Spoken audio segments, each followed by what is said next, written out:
This is KPPQ-LP Ventura, 104.1 FM, and we're in the Women's Room, where we appreciate and support each other. I'm your host, Kathleen Good. My guest today is Colleen Coffey, Associate Professor of History and Women's Studies course instructor at Ventura College. Today's topic is a book Ms. Coffey uses in her Women's Studies course. The book is The Body Project, An Intimate History of American Girls by Joan Jacobs Brumberg. Hi, Colleen. Hi, thank you for having me. Oh, sure. We're so happy to have you here today to talk about this history of American girls. But first, could you tell us a little bit about yourself and what you teach? I will. I was hired at Ventura College in 2011, and I am the Americanist on the history faculty, which means I primarily focus on the United States. But my specialty is in gender history, and I trained at UCSB under Jane DeHart, who is a noted women's historian in the field, and so I do teach women's history as much as I can in my load. That's my primary specialty. Oh, really? How many courses do you have? We have 2 courses in the curriculum right now, and it's split chronologically by the Civil War. So you have early U.S. history, and then you have subsequent modern U.S. history with a focus on women. And in development is a specific feminist studies curriculum that arises out of a new social justice studies program that has come from the state. Oh. So that will be forthcoming later. Right now we have women's history. Oh, okay. So, of course, you can have both boys and girls in the class. We do get boys in the class, and I always welcome them specifically because I think for a lot of people, they think women's history must just be for women, or it's going to be a lot of man-hating, and it is none of those things. Women's history is social history. It is the history of ordinary people, marriage, family, children. That is women's history. So it is for everyone. Okay. So why did you choose this book for your classes? Well, that is a very interesting question. I would like to say I chose it after an exhaustive search of the historiography and consulting librarians. I did not. I think the way I chose it proves the adage, it's better to be lucky than smart, because I have a very close female friend who is professor of history at City College, Danielle Swantek. Hello, Danielle, if you're listening. And she told me about the book because she was using it for her women's history courses. And I was in this position of I needed to order the book for the college bookstore before I had actually read it, which teachers do probably more often than students realize.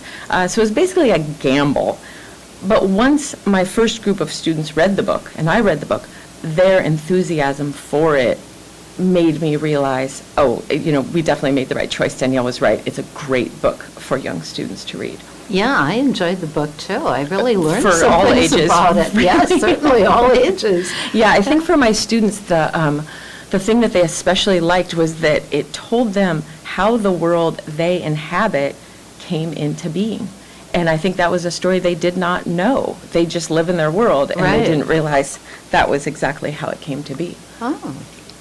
Okay, so how about responses from the girls? Do you get more enthusiasm from the girls or from the boys?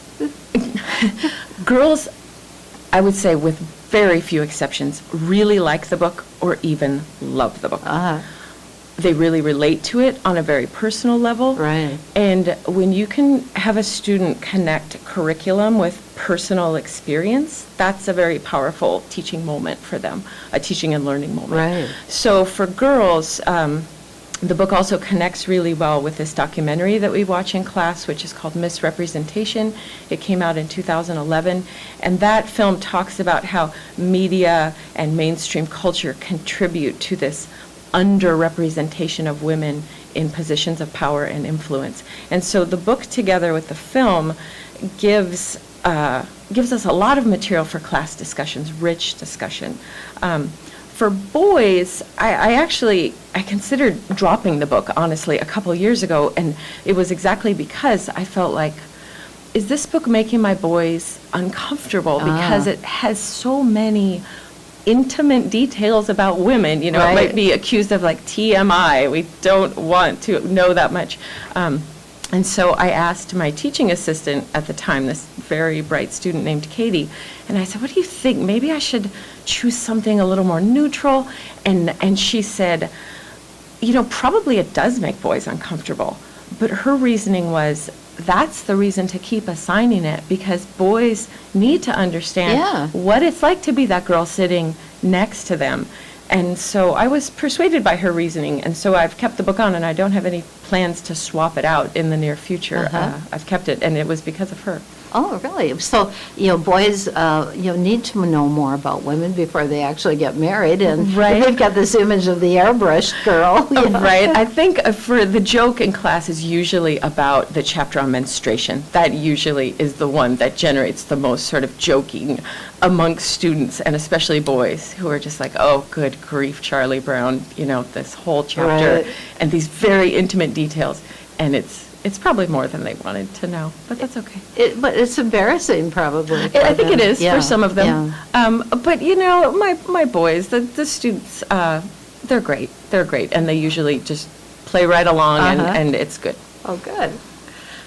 The author talks about today's lack of a protective umbrella for adolescent girls and for young women that Victorian girls had. Perhaps you should talk a little bit first about the study, which was the Victorian Diaries of the Victorians. About the compared to now, yes. It's funny when you read Victorian Diaries. I was thinking about this. I think Victorian Diaries are most notable for what they're not saying, if you understand what I mean. I love diaries, and I've read many of them, and I've read about them, but you really have to read between the lines to get to the story. So we're sort of conditioned by our world to expect full disclosure in the pages of a diary. And when you read modern girls' diaries, it's very much a focus on very explicit accounts of relationships and about their many efforts to develop sexual allure through dieting, cosmetics, etc. These sort of excruciating personal details. That's the modern girl. That's the modern girl, right? And when you go to the Victorian diaries, the contrast is so stark because they don't talk about themselves, and if they do, it's only in these very oblique terms. So Brumberg talks, she says, for example, like a woman talking about menstruation in Victorian times in her diary refers to it as being unwell, perhaps this very polite euphemism. A modern girl writing on that subject would have given you every detail of what she was going through on that day if she was having a bad day. I feel bloated, my head hurts. You would have everything about it. In the same way, Brumberg talks about a woman who was being courted by a Civil War veteran, and instead of talking in her diary about their developing relationship, she uses little asterisks on the pages to indicate how often he kissed her in a given evening. So even in the pages of her diary, she's not talking about what she's actually doing with this young man as they're developing their courtship. And there's another historian, Janet Brodie, who she has a book called Contraception and Abortion in America, and she starts with this story of Mary Poor, a woman who married in 1841, and she has I think there's 66 volumes of this woman's diary. Oh my God! In the archives at, I think, Rutgers. I can't remember the exact school, but Janet Brodie found these, and there was this code in the margins of check marks and pluses and X's. And so like a detective, she's like trying to break the code, and she needs an Enigma machine. And what she finally comes to realize is that this code is the way that Mary Poor is keeping track of her menstrual cycle and her sexual relations with her husband, and also her pregnancies. But even in her diary, she can't just say what it is. It's check marks, it's pluses, and it's X's. Right. Is she? Do you think they're afraid that someone would read the diary and they would expose themselves? Perhaps, or maybe it is just that you're socialized and conditioned to not talk in that explicit fashion. It's just not what nice people do. Yeah. So it's very, very different than girls today. That's for sure. So back to the protective umbrella. I know Ms. Brumberg talks about that. What is the protective umbrella as she defines it? I would say that the protective umbrella has sort of 3 layers, if you will, or 3 levels, maybe. Let's talk about it. So you have the ideological aspect of it. You have a sort of practical expression of it. And then you have the statutory, which is like changes in the law that the Victorians undertook to physically protect girls, sort of in the public arena. So when you have to start understanding that the Victorians absolutely suppressed any suggestion of sexuality. That's sort of the base level of their whole worldview. And in this way, their thinking is not unlike abstinence-only education today, which is to say that you protect and prolong innocence by suppressing that any kind of language or stimulus that might get young people's brains going to that space where sexuality sort of lives. And the Victorians acted on that same imperative. So they saw the danger zone for young women as the moment from their first period until they're married. So what did they do to protect them? What was this umbrella? Right, so the umbrella becomes these same sex activities and social opportunities. It might be, charitable works, wholesome reading, organizations that even women today would recognize, like the Girl Scouts, the Campfire Girls, the Young Women's Christian, or the Young Women's Hebrew associations. Of course, they had to have separate ones for different religions. But these same sex groups, and what they do is they have wholesome activities for young women that are overseen by older women of appropriate class and religious background. And in that way, they sort of see their girls' safe passage from girlhood to adulthood under the watchful eyes of older, more experienced women. So they purposely created activities for these girls to be chaperoned, so to speak, by older women. And I imagine in those activities they would talk, but to the older women, have that opportunity to talk to them. Exactly. It's very deliberately cultivating an environment that is a very safe space for young girls to make those steps forward in their maturity, but under very careful, watchful eyes. And I should add, too, that the third piece of the protective umbrella was that they do also change the law in the last 20 years of the 19th century, and they raised the age of consent, which in some states was as low as 10 years old. Oh, my gosh. Before the changes. And they also enact statutory rape laws at both state and local levels.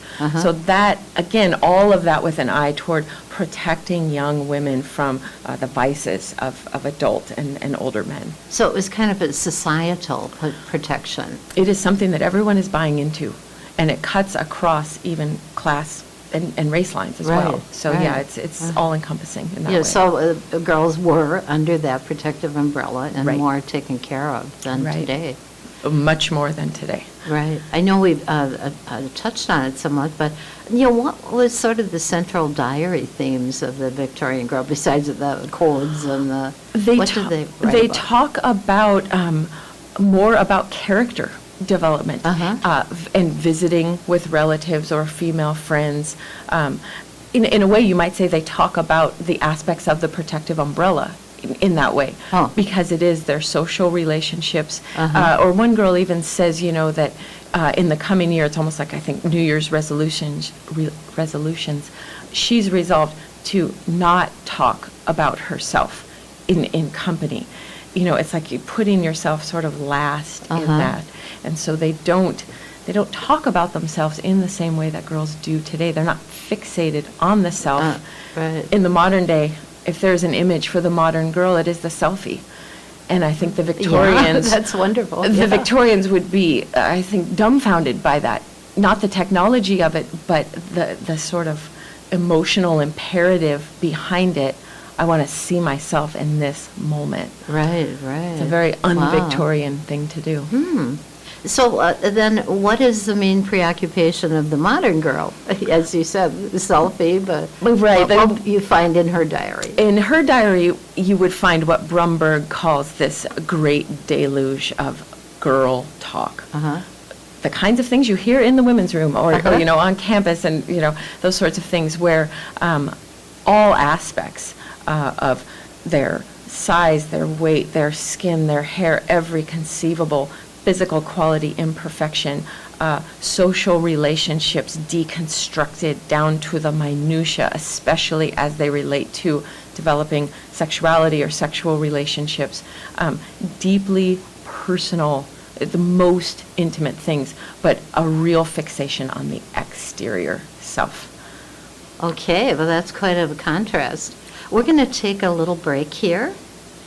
This is KPPQ LP Ventura 104.1 FM, and we're in the women's room, where we appreciate and support each other. I'm your host, Kathleen Good. We've been talking to Colleen Coffey, Associate Professor of History and Women's Studies course instructor at Ventura College. Okay, well, welcome back. We just finished talking about the main preoccupation of the modern girl, and I see here why the book is titled The Body Project. Exactly, Yeah. exactly. What would a body project for a teen girl look like? For a teen girl, and for older women too, the individual body project depends on how each woman or girl evaluates and internalizes her perceived physical shortcomings and imperfections versus what the culture is telling her she ought to look like. So it's a very individualized project in that respect. Brumberg cites statistics in her book, and she says, by age 13, surveys show that 53% of American girls are unhappy with their bodies, with how they look. Right. Which is dreadful. It is terrible. But then we realize by age 17, just 4 years later, that number has climbed to 78%. So we're at this point where body hating is becoming almost like pregnancy. It's the nearly universal female experience. Does that, exponentially go up as one ages? Yes, What yes. about at age 70? Oh, yes, it does not. There's no upward age limit on this phenomenon, or so it would seem. Right. And so the other thing we should add to that is how the girl reacts to that is highly dependent on age, as we just mentioned, but also class matters enormously. So while a teen girl might diet or exercise to coerce her body into a different shape, maybe she cuts her hair, she colors it, she gets cosmetics or skin products. A lot of this depends on how much money can she marshal for that body project.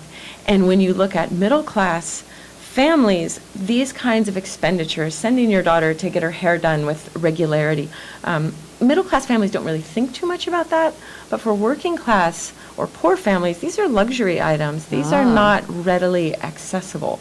So much depends on class and the way that the body project ultimately is expressed.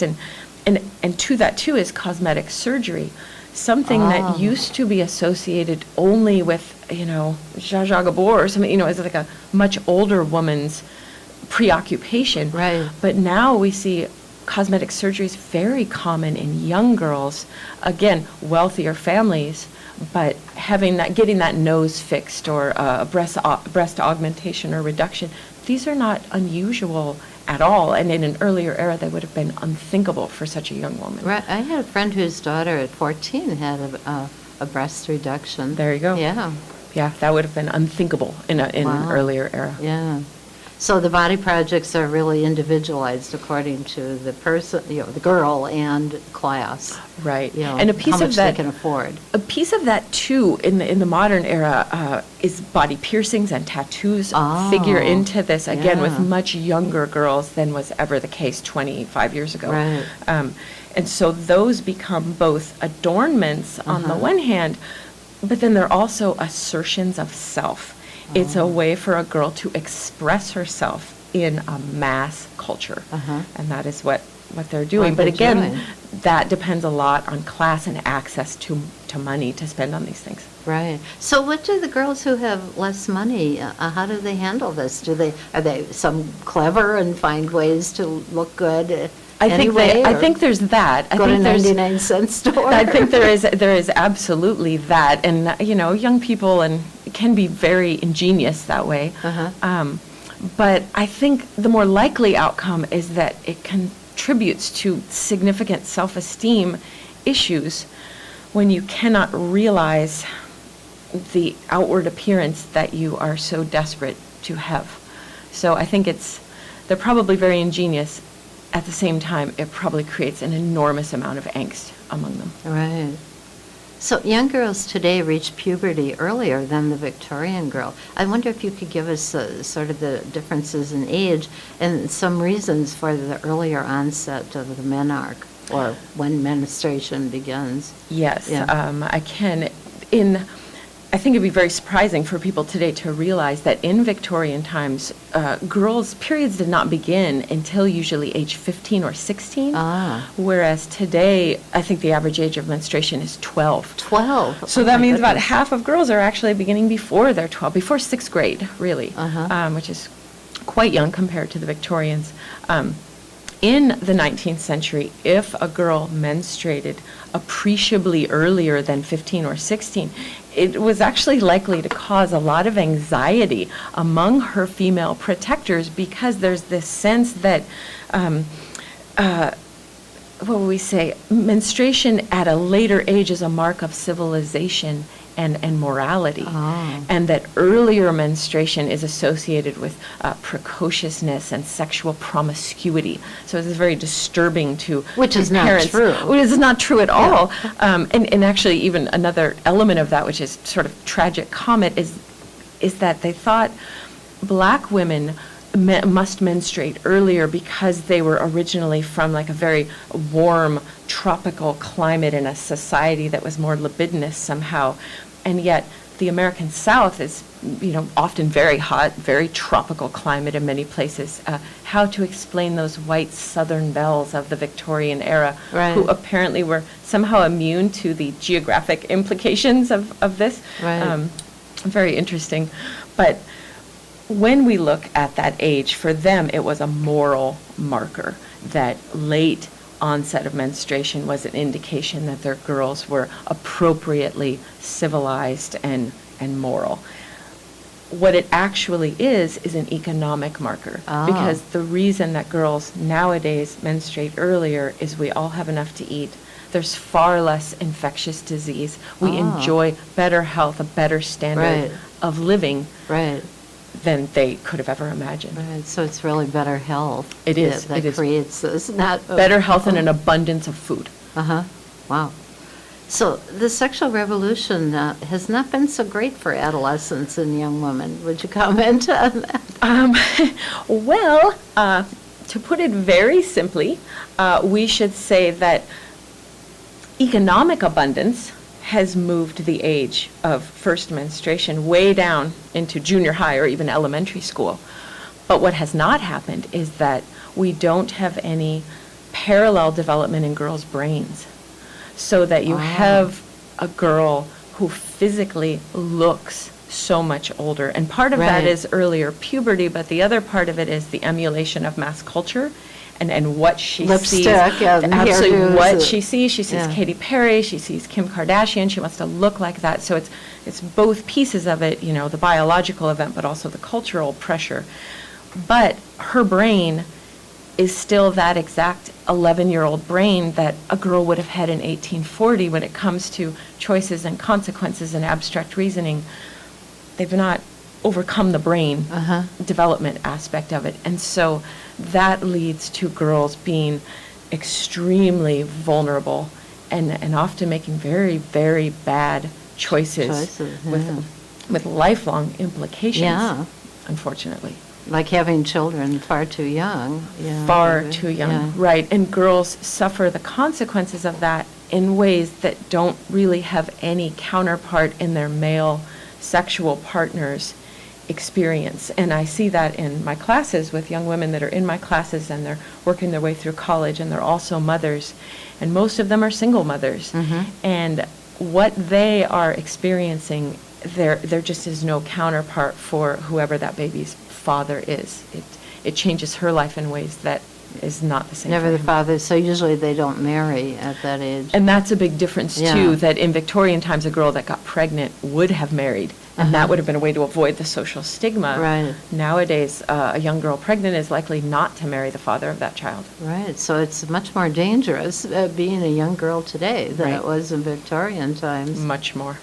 Now, I read in the book that the Victorians who took better care of the girls during adolescence also saw menstruation as debilitating. Now, how do we treat it here in America? Well, that's interesting because I think we still see it as very debilitating.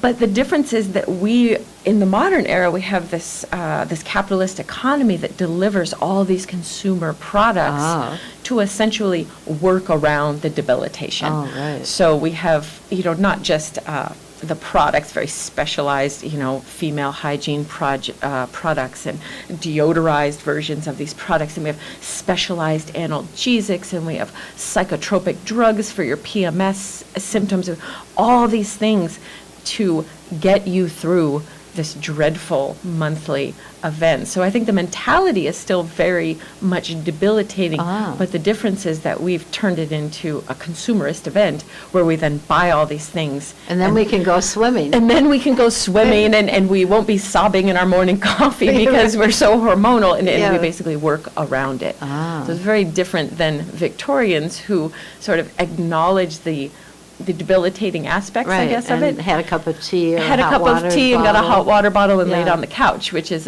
also a very appropriate response to the discomforts, right? So it's really hard to be a woman nowadays. I think a lot of women would agree with that. Yes, Yeah. yes. I think a lot of women would agree with that. But I think in all eras they would have said that. Coverture was no, walk in the park either. And that, Right. is much earlier phenomenon. But I think they would agree with that. Right. So the sexual revolution let's get back to that one again. That has not been so great for young women. Mm-hmm.